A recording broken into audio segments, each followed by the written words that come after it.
এখানে দুইটি অঙ্ক আছে, দুইটা অঙ্কই সেম, যে 72-এর ভাজক সংখ্যা কয়টি এবং 1008-এর কতটি ভাজক আছে। তো আমি আপনাদেরকে একটি করে দেখাবো শর্টকাট পদ্ধতিতে কিভাবে বের করতে পারেন, আর একটা আপনারা নিজে নিজে করে উত্তর জানাবেন। আমি উপরেটা করতেছি, যেটা 29তম বিসিএস এসেছে। তো 72 যদি 2 দিয়ে ভাগ দিই তাহলে হচ্ছে 3, 6, 36কে 2 দিয়ে দিলে 18, 18কে 2 দিয়ে দিলে 9, 9 রে 3 দিয়ে দিলে 3।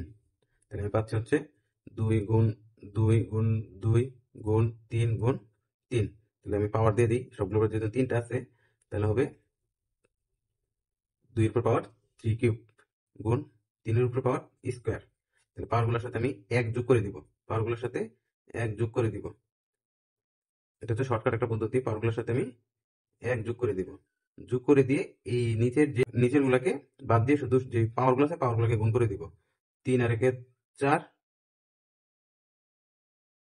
আর গুণ 3, 3 4 12। তাহলে আনসার হচ্ছে আমার 12। সেম যতগুলা পাওয়ার আসবে সবগুলা পাওয়ারের সাথে আমার আমার এখানে যতগুলা এরকম মান আসবে সবগুলা মানের যে পাওয়ারটা থাকবে পাওয়ারের সাথে আমার 1 যোগ করে পাওয়ারগুলো গুণ দিয়ে দিলে আমাদের ভাজক সংখ্যা বের হয়ে যাবে। আপনি যদি এইভাবে লিখে 72 ইজ ইকুয়াল টু 1 গুণ 72,